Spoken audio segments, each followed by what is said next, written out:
please, buy me and take me away," whispered the chained girl with trembling voice. The sun hung mercilessly in the cloudless sky, casting long shadows across the dusty expanse of the Arizona Territory.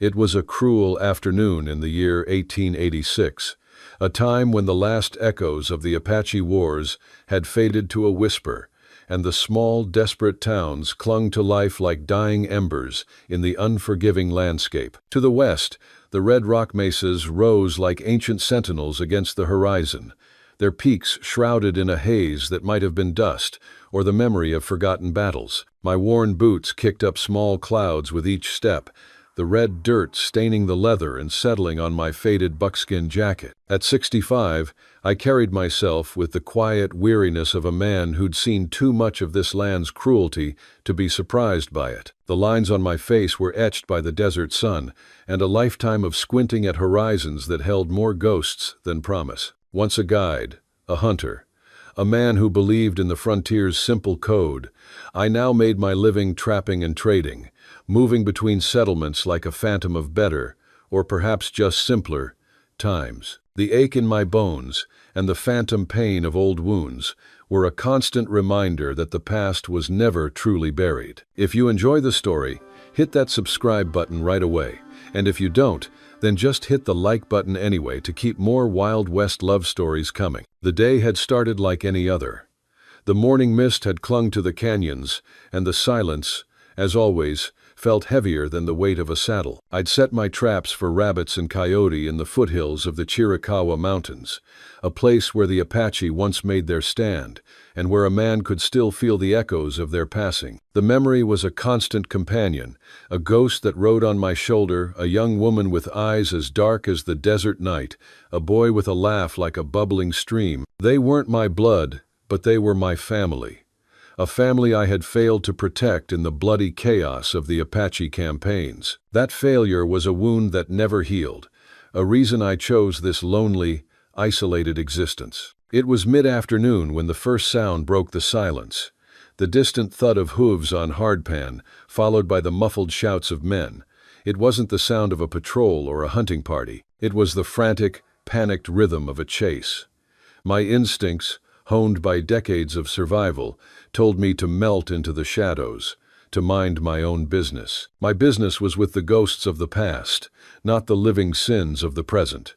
I was an old man, and the world had moved on, leaving me to my quiet, self-imposed exile. But as the sound grew closer, cutting through the stillness like a jagged blade, I couldn't ignore it. I moved to the cover of a cluster of boulders, my old Winchester in my hands, its weight a familiar comfort. I peered through a narrow gap in the rocks and saw them, a group of 4 men on horseback, their faces hard and cruel, wearing the distinctive silver skull emblems of Baron Sterling's outfit. He was a man who made his fortune in the dirt and blood of the new frontier, a man who trafficked in everything from gold claims to human lives. I'd heard whispers of his business, selling native women and children to work in the mining camps and brothels, and they were chasing a girl, Ayanna. She ran with a desperate grace that was both beautiful and heartbreaking. Her buckskin dress, torn and stained, was a stark contrast to the red dirt she ran on. Her long black hair flew behind her like a raven's wing, and her bare feet kicked up dust with each pounding step. But it was her face that twisted my gut, a face not of fear, but of sheer, unyielding defiance. A face that reminded me of another girl, a lifetime ago. The men rode hard, their whips cracking the air. One of them, a thick-necked brute, aimed his rifle at her. My fingers tightened on the Winchester. Every fiber of my being screamed for me to stay hidden, to let the world turn without my interference. It wasn't my fight. But then, as the man's rifle came to his shoulder, something broke inside me. It was the same cold, impotent fury I'd felt on the day I'd found my adopted family's camp, a rage I had buried for years. I couldn't let it happen again. Not this time. I rose from the rocks and brought the Winchester to my shoulder. My old hands were as steady as they'd ever been. The rifle barked once, the sound echoing off the canyon walls. The bullet didn't hit the man. It hit his horse, a clean shot to the leg. The animal went down with a scream, sending its rider sprawling in the dust. The other 3 men reined in their horses, their heads swiveling, trying to find the source of the shot. The girl, Ayana, stumbled to a halt, her eyes wide as she looked from the fallen man to the rocks where I stood. "Show yourself, old man," one of them shouted, his hand on his Colt. I didn't answer. I just levered another round into the chamber. They were outnumbered and confused. They had no idea who or what they were dealing with. The last thing I wanted was a gunfight, but I wouldn't let them take her. For a long, tense moment, we held our positions. Then, another shot rang out, this one from behind them. It was Ayana.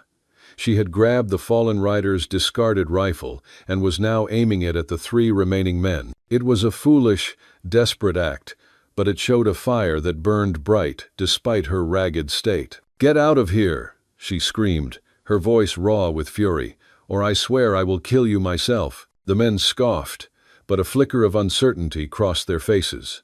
They weren't dealing with a panicked girl anymore. They were dealing with a cornered animal, and they had no idea what was waiting for them in the rocks.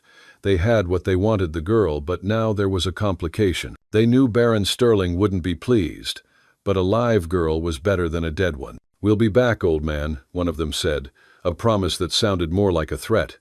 "Sterling doesn't forget." They rode off, leaving their fallen comrade to limp along behind them. I watched them go until they were just dust on the horizon.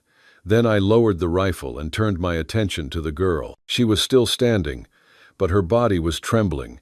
Her rifle pointed at the empty space where the men had been. As I approached, she turned the rifle on me, her eyes filled with a primal, desperate fear. "I won't hurt you," I said, my voice low and calm. I held my hands out, empty, and let the rifle hang loose by my side. "I'm not with them." She didn't lower the rifle. Her gaze was as hard as flint, assessing me with an unnerving intensity. "Why did you help me?" she asked, her voice a rough whisper. "Men like you don't help. Men like me don't like seeing people bought and sold," I replied, a cold edge to my voice. "Now, are you going to keep that rifle on me, or are you going to come with me before they realize they were bluffed?" She hesitated, then slowly, hesitantly, lowered the rifle. That's when I saw it, a deep gash on her arm and a festering wound on her leg, wrapped in a tattered cloth. The desperation in her eyes was born not just of fear, but of pain and exhaustion. She was at her limit. Without a word, I led her to a small, hidden cave I used for supply storage. I had a pouch of herbs, clean water, and a fire kit. She sat on the cold rock floor, watching me with suspicion as I went about my work. I cleaned her wounds with water and a bit of whiskey, hersing when the alcohol hit the open flesh, but she didn't cry out. Her silence was more eloquent than any words. After I had bandaged her, I gave her a piece of jerky and a canteen of water. She devoured them as if she hadn't eaten in days. "My name is Silas," I said quietly, once she had finished. She didn't offer her own name. She just sat in the dim light of the cave, her eyes fixed on the entrance, a hunted animal waiting for the next predator. But the silence in the cave was different from the silence of the desert. It was a silence of peace, a quiet sanctuary from a world that wanted to tear her apart. Finally, she spoke, her voice barely a whisper. "Thank you for saving me, Silas. I was a fool to try to run from them with this." She pulled a small, worn leather pouch from her dress. Inside, a rolled-up piece of paper, a map. "This is why they want me. They want this back." She unwrapped the paper. It was a crude map, but the markings were clear: a hidden canyon, a symbol of a pickaxe and a skull, and an X. A treasure map. "What is it?" I asked, my voice low. "Not gold. It's more than gold," she said. "It's a map to the secret gold mine of the Apache. My family was one of the last Apache to know the location. Sterling, he knows about it. He knows it is a weapon. He wants to wipe all of us out, and he wants all of it for himself. He killed my entire family, my father, my mother. He wants to kill me too, because I have the map." My blood ran cold. The past was never truly gone. It had returned to haunt me again, to ask me to pay for my mistakes. The ghosts of my past were rising from the graves. "Listen, girl. You understand that they will be back, and they will bring more men. They are not to be trifled with. You will not have another chance like this. If you give me that map, I will take it to the marshal in Tucson. I will tell them everything. They will do something about it. I will keep you safe, I said. No, Silas. You don't understand. This is a weapon. This is my weapon. I will not give it to anyone. They will never stop until I am dead. I will not go to the marshal. They are with him. He has friends in high places. They will protect him. I will not give it to you. I will not give it to anyone, she said. Her face was as cold as stone, a stark contrast to the fear that had been there only moments before. I knew she was telling the truth. I knew what kind of man Sterling was, and I knew what kind of world we were living in. I knew that the past would never truly die. I looked at the young woman in front of me, at the stubborn defiance in her eyes, and I knew that our destinies were now inextricably linked. You don't trust me, do you? I asked. No, Silas, I don't. I don't trust anyone, she replied. I know, I said. I looked at her, at the raw courage in her eyes, and a decision formed in my mind. A decision that went against everything I had believed in, everything I had lived by for the last 2 decades. Then we'll do it my way, I said, looking out at the sun setting over the desert, painting the sky in shades of orange and crimson. We ride at first light. We'll find a way out of this together. Her eyes widened slightly, a flicker of surprise, and a hint of something else, hope sparking in their depths. You don't have to do this, she said. I know, I replied. But I must. Because if I don't, I will be haunted forever. She didn't say anything else. She simply nodded. And in that silent understanding, a new journey began, one that would either lead to salvation or damnation. But for the first time, in a very long time, I had a purpose beyond just surviving. I had a reason to fight, a reason to live. The dawn broke with a ruthless indifference, painting the mesas in shades of pink and fiery orange. We had moved through the night, but the silence of the desert was deceptive. I knew Sterling's men were out there, a pack of hounds on our trail, and they wouldn't stop until they had their prey. We rode hard, pushing our horses to their limits, using the winding canyons and hidden ravines to mask our trail. Ayanna, despite her injuries, rode with a fierce determination that mirrored my own. She was no longer just a victim. She was a partner, a survivor. They're gaining on us, she said, her voice strained. Her head was tilted back, her eyes scanning the horizon, an instinct I knew was honed by a lifetime of knowing how to spot danger. The dust. It's too much. I nodded, my eyes also scanning the horizon. The heat haze was thick, but I could see it, a faint cloud of dust far behind us. They were closer than I'd thought. We had to do something, and we had to do it now. Box Canyon, I said, pointing to a narrow opening in the rock face ahead. It's a dead end, but we can make a stand there. We can use the narrow passage to bottleneck them. They can't get us all at once. She looked at me, her eyes questioning, but she didn't argue. She trusted me, but I didn't know why. Baron Sterling, he's a vengeful man, she said. He will not stop. Then we will not let him find us, I replied. We rode on, and soon we were in the canyon, the towering red rock walls on either side of us. We dismounted, uncinching our saddles, and led our horses to the spring I knew was hidden inside. We drank, and then we hid. Ayanna, with her knowledge of the land, showed me a small crevice in the canyon wall, a natural ambush point, one that even a hardened tracker would have a hard time spotting. We sat there, waiting, our rifles at the ready. The waiting was the hardest part. The silence was thick with tension, and the only sound was the thumping of our hearts in our chests. Ayanna took my hand, a gesture of silent comfort. I looked at her and felt something shift inside of me. I, who had lived a lifetime of solitude, was not alone. Then they came.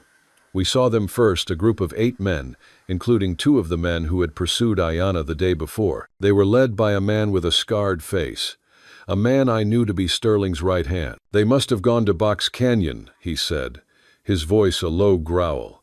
It's the only place they could have gone. Let's go, we'll smoke them out. He and his men rode straight into the canyon. As they came closer, I could hear their jeering, their cruel laughter, a sound that made my blood run cold. Looks like we got them cornered, one of them said. My heart pounded in my chest. I knew they were wrong. They were the ones who were cornered. We were ready. On my signal, I whispered to Ayanna. She nodded, her hand gripping her rifle. Just as the men were about to ride into the canyon, a sound stopped them. The sound of a boy crying. "Help me, please," the voice cried out. "Please don't leave me here." My blood ran cold. It was a cry that was too real, too desperate. The men froze, their faces a mixture of confusion and curiosity. "Who is that?" one of them asked. The leader, the man with the scarred face, dismounted and walked toward the sound. He looked around, his eyes scanning the rocks in the canyons. And then he saw him, a young boy, no older than 12, tied to a cactus, his face streaked with tears and dirt. He was a Navajo boy, his eyes wide with a fear that I knew was not faked. "Please," the boy said. "My father. My father told me to find a man with a scar on his face. He said he would help me." The leader's eyes narrowed. He looked around again, his face a mask of suspicion. "It's a trick," one of his men said. "Don't trust him. He's a damn kid," the leader snarled. "He ain't a trick. He's just a damn kid. Just get him, and let's go." Ayanna looked at me, her eyes filled with a desperate plea. "Silas, we have to help him. We can't leave him there." My heart was in my throat. I knew this was a trap. Sterling was a master of manipulation, but how could I ignore the cry of a child? How could I leave him to his fate? The ghosts of my past were screaming in my ears, the ghost of a boy that I could not save. "Silas," Ayanna pleaded, "please." "I know it's a trap, Ayanna. I know it," I said. "But we can't leave him." I looked at her, at the hope in her eyes, and I made a decision. It was a decision that would likely get us killed, but it was a decision that I knew I had to make. "When I fire, you go for the boy," I said. "You get him, and you run. You don't stop until you're safe." "What about you?" she asked. "I'll hold them off. Now go," I commanded. She nodded, her face grim. I raised my rifle and took aim. I didn't aim at the man with the scarred face. I aimed at his horse. I knew they wouldn't hurt the boy. They wouldn't want the boy to be killed. I fired, and the sound echoed through the canyon. The horse went down, and the men scattered, their guns at the ready. I fired again and again, keeping them pinned down. And Ayanna, she ran. She ran like a warrior, using the rocks for cover, her movements a blur. She reached the boy, cut his bonds, and pulled him to his feet. "Run," she yelled. "Run now." The boy, he didn't run. He just stood there, his eyes wide with fear. Ayanna grabbed him, pulled him to her chest, and started to run. She was going to run, and I was going to hold them off. I was going to die.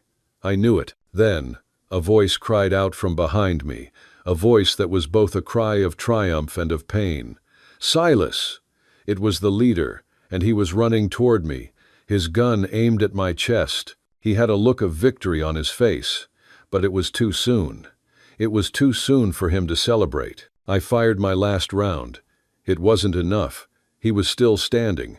I was going to die. But then, a cry came from the mouth of the canyon, a war cry that was both ancient and modern. It was a group of Native American warriors, their faces painted for battle, their guns at the ready.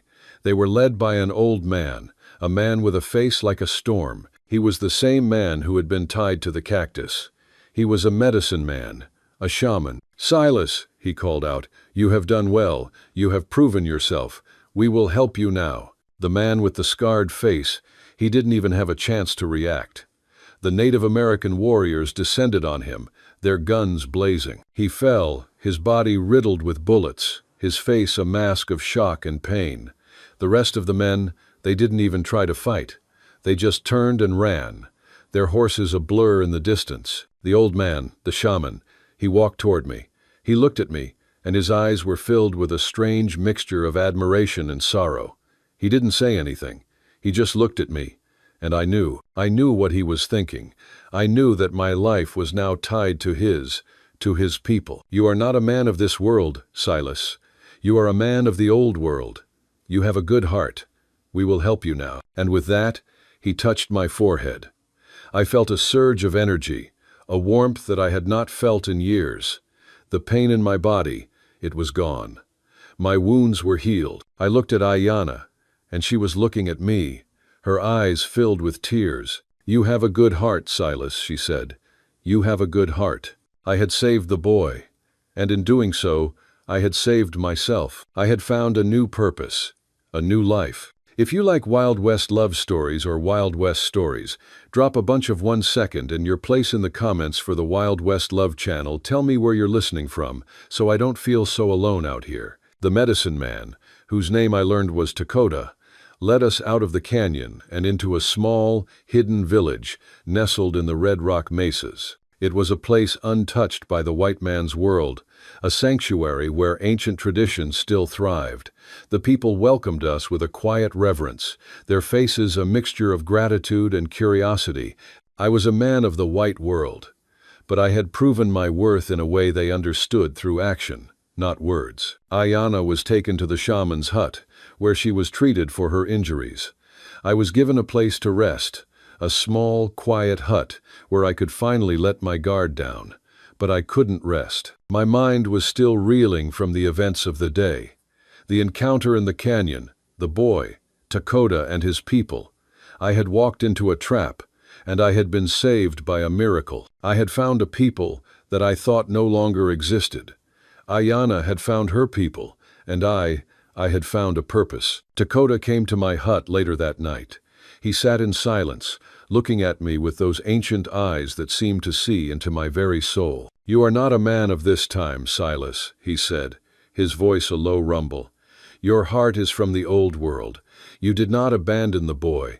You did not abandon your people. You chose to fight for what is right." "I failed my people, Dakota, the ones I tried to save. A long time ago, a whole family, a whole village. I failed them. I don't know why, but I failed," I replied. "The past is a river, Silas," he said. "It flows on, but you do not have to drown in it. You can choose to swim to shore. You chose to swim. Now you are here, and you will be here to save Ayanna's people too." I knew he was right. I had been given a second chance, a chance to right the wrongs of the past. I had to face my past to move on. I had to face Sterling. "I have to go after him," I said. "He won't stop. Not until we're dead." Dakota nodded. "He will not. He is a man of darkness, a man of greed. You are a man of the light, a man of honor. But you cannot fight him alone. You need help.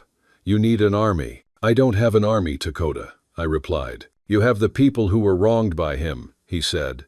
"You have the people who were stolen from, the people whose land was taken, the people whose families were killed.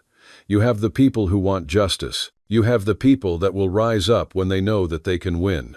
You must go to them." The next day, Ayanna came to me. She was dressed in the traditional clothes of her people, her face no longer filled with the terror of a hunted animal, but with the quiet strength of a woman who had found her home. "My people have healed me, Silas," she said. "Now I want to help you. I want to help you find justice. I will not go back to hiding. I will not be a victim anymore. I will not let my people suffer anymore. You shouldn't be a part of this, Ayanna. It's too dangerous." "I don't want to lose you," I said. "You already saved me once, Silas," she said. "Now let me help you. My people, they will help us too. We will fight for what is right. We will not be afraid anymore. We will not let him win. I am not a little girl anymore, Silas. I am a warrior. I am a woman who will fight for her people.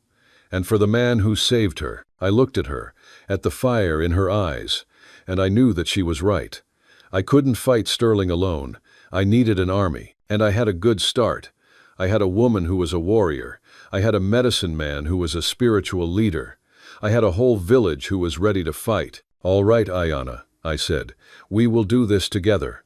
But first, we must find help in the white world. We must find the law." "The law?"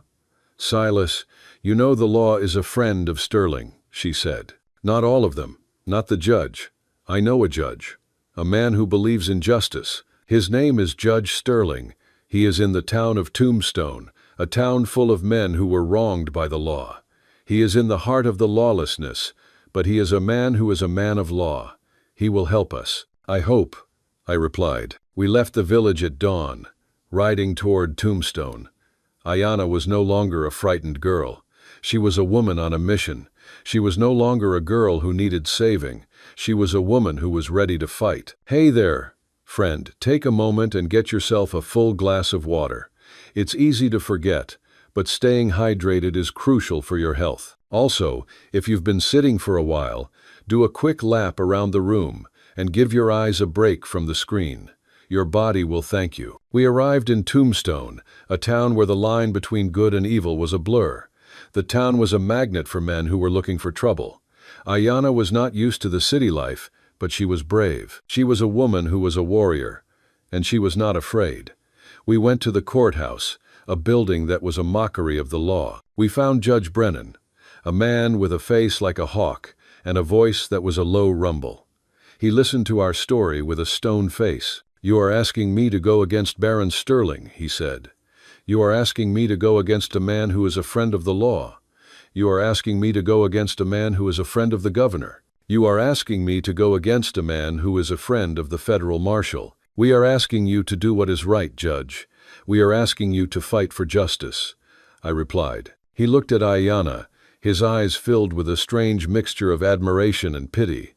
"And what do you have that will convince me to do what you are asking?" he said. Ayana, she looked at me, and I knew what she was going to do. She took out the map that was the reason she was being hunted, the map that was the reason her family was killed. She put it on the table. "This is a map to the secret gold mine of the Apache," she said. "Baron Sterling wants it. He will stop at nothing to get it. He has killed for it. He has gone against his people for it. He wants to wipe us all out. But if you help us, we will give you the map, and you will bring him to justice, and you will show that the law is not a friend of the wicked. You will show that the law is a friend of the just." Lo, the judge looked at the map, his eyes wide with surprise. He looked at me, then at Ayana. He looked at her with a look of awe and respect. He was a man of the law, and he was a man of justice. "I will help you," he said. "I will fight for you. I will not let a man like Baron Sterling go unpunished. I will not let a woman like you suffer for nothing. I will help you find justice." The judge's promise was the first domino to fall. News of the impending showdown spread through the territory like wildfire. I had been a ghost, a relic of a bygone era, but now I was a symbol. Ayana was no longer just a hunted girl. She was a beacon of hope, a living testament to what a man could stand for. The people, those who had suffered in silence under Sterling's brutal reign, began to rally to our cause. Farmers whose land had been stolen, miners who had been cheated, families who had lost loved ones, they all found their way to us. We met at the old Martinez Ranch, a place abandoned and forgotten. It became our headquarters, a sanctuary where we trained, planned, and prepared for the coming war. It was a motley crew, not an army of seasoned fighters, but an assembly of souls broken by injustice, and now ready to reclaim their dignity. Judge Brennan, with his solemn dignity, helped us organize, turning a mob into a cohesive force. He taught them the law, the right to defend themselves, the parameters of a legal reckoning. "We are not an army of vengeance," he said, his voice echoing in the dry desert air. "We are an army of justice. We will not take a life unless it is absolutely necessary. We will not let hate rule our hearts. We will not become the very thing we despise." Oh, Ayana was a natural leader, her quiet strength inspiring confidence. She taught the men how to use the land, how to move silently, how to survive on what the desert offered. She taught them to look at the land not as a resource to be plundered, but as a living thing to be respected. I taught them how to fight, how to shoot, how to use cover, how to survive a gunfight. "Sterling is a predator," I said, my voice low and hard. "He preys on the weak, but now we are not weak. We are strong. We are a force to be reckoned with. We will not let him win. We will not let him get away with what he has done." The day of the reckoning was set. It was to be a showdown not in the back alleys of some forgotten town, but in the heart of Sterling's fortress, his hacienda, a place he called his kingdom. He was a man who believed in his own invincibility, a man who thought he could not be touched. But he was wrong. We were going to show him that he was wrong. "I will go with you, Silas," Ayana said. I will not let you go alone. I will be your shield. I will be your sword. No, Ayanna. It's too dangerous. I don't want to lose you. You have to stay here, with your people, I replied. Silas, I will not let you go alone. We have come this far together. We have been a team. We have been a family. I will not let you go alone. I will fight with you. I will die with you, she said. I will not let you die, Ayanna, I said, my voice filled with emotion. I will not let you die. She smiled, a sad, beautiful smile. And I will not let you die. We will live, and we will be together. We rode at dawn, a small army of men, our faces grim, our hearts filled with a fierce determination. We were not looking for a fight. We were looking for a reckoning. We were looking for justice. When we arrived at the hacienda, Sterling was ready for us. He stood on the porch, flanked by his men, a look of arrogant amusement on his face.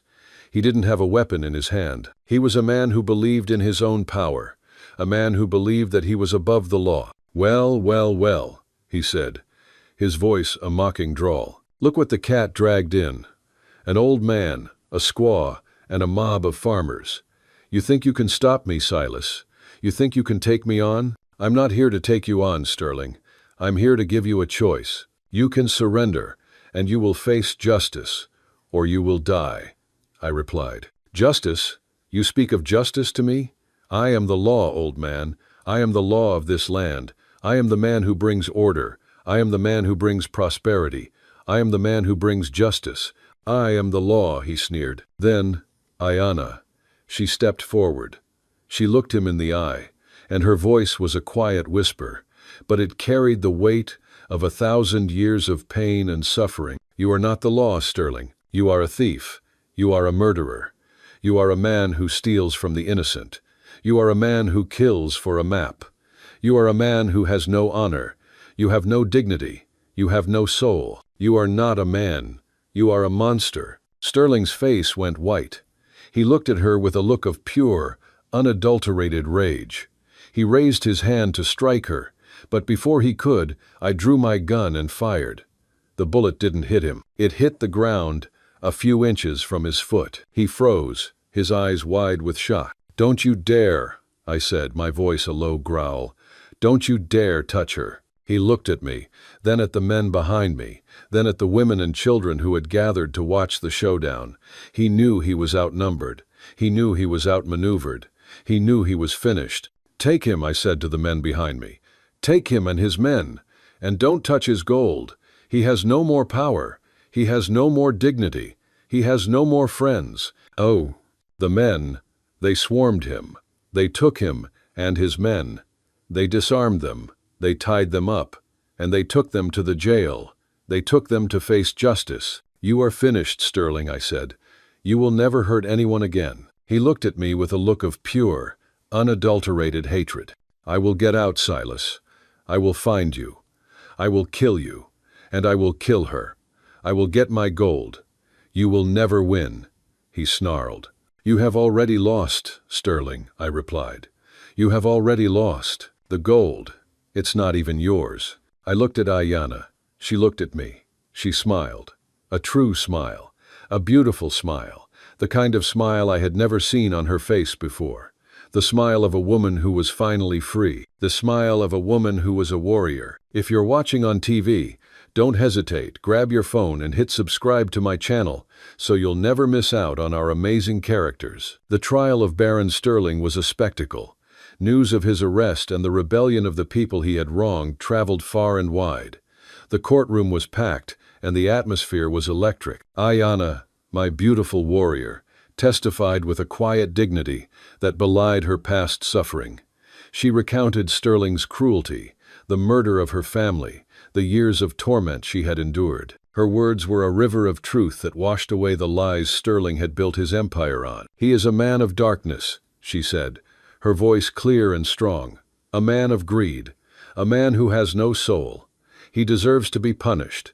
He deserves to face justice. He deserves to face the truth. I testified too, speaking of the chase through the desert, the gunfight, the way Sterling had used a child as bait. I told the court about the gold mine, about the map that was a weapon and the treasure that was a curse. The trial was long, but justice, in the end, was swift. Sterling was found guilty on all counts: murder, theft, fraud, human trafficking. Judge Brennan sentenced him to hang. The town erupted in cheers, and for the first time in a very long time, I felt a weight lift from my shoulders. The ghosts of the past were finally at peace. After the trial, Ayanna and I walked out of the courtroom. The sun was setting, painting the sky in shades of gold and crimson. We stood there, hand in hand, looking at the horizon. We were free. We had done it. We had fought for justice, and we had won. "What will we do now, Silas?" she asked, her voice a soft whisper. "The gold, what will we do with it?" "We'll give it back to your people, Ayanna. It's not ours. It's a curse. It's a curse that has brought so much pain and suffering. It's a curse that has brought so much death. It's a curse that has brought so much hatred. We will give it back to your people, and we will let them decide what to do with it," I replied. She smiled, a sad, beautiful smile. "Thank you, Silas. Thank you for doing what is right. Thank you for not being like him. Thank you for not being like the men who killed my family. If you've made it this far, I know you're a true fan of WWL. From the bottom of my heart, I wish your day is filled with health and happiness, and may a little stroke of luck find you in the next 15 minutes. Don't forget to share it with me in the comment." We didn't ride into the sunset. We rode toward a new dawn, a new life, a new beginning. We rode back to the old Martinez ranch, the place that had been our sanctuary, the place that had been our home. We sat by the fire, looking at the stars, listening to the silence of the night. "Silas," she said, her voice a whisper, "do you feel it? The freedom? The peace?" "I do, Ayanna. I do," I said. "I have never felt so free. I have never felt so at peace. I have never felt so happy. I have never felt so alive." "Ziu." She rested her head on my shoulder. "I love you, Silas," she said. "I love you more than words can say. You gave me a new life. You gave me a new hope. You gave me a new family." "I love you too, Ayanna," I said, the words rusty from disuse but true. "I love you too, and I want to spend the rest of my life with you. I want to build a life with you. I want to build a family with you. I want to build a future with you." She looked up at me, her eyes filled with tears. "Yes, Silas. Yes, 1,000 times yes." We stayed at the ranch, and we started to build our lives. We didn't need the gold. We didn't need a fortune. We just needed each other. We built a home, a small, humble cabin that was our sanctuary. We raised horses, and we farmed the land. We lived a simple life, a life that was filled with love and peace. The Wild West love story of Silas and Ayanna became a legend. It was a story told around campfires and in saloons, a story of an old cowboy who found a new purpose in life, a story of a Native American girl who found a new home in the heart of a man who was once broken. It was a story of hope, redemption, and a new beginning. It was a story of cowboy love stories that had a happy ending. It was a story of Wild West love that was a miracle. Today's story is about pains that seemed to have no way out until a small ray of light changed everything. Do you believe that, even in the darkest times, there's always a miracle waiting at the end of the road? And if deep down you still believe that God is watching over you, quietly arranging everything, then right now, leave a comment "Amen" below this video. Because who knows, at the very moment you write it, a blessing may quietly find its way into your life.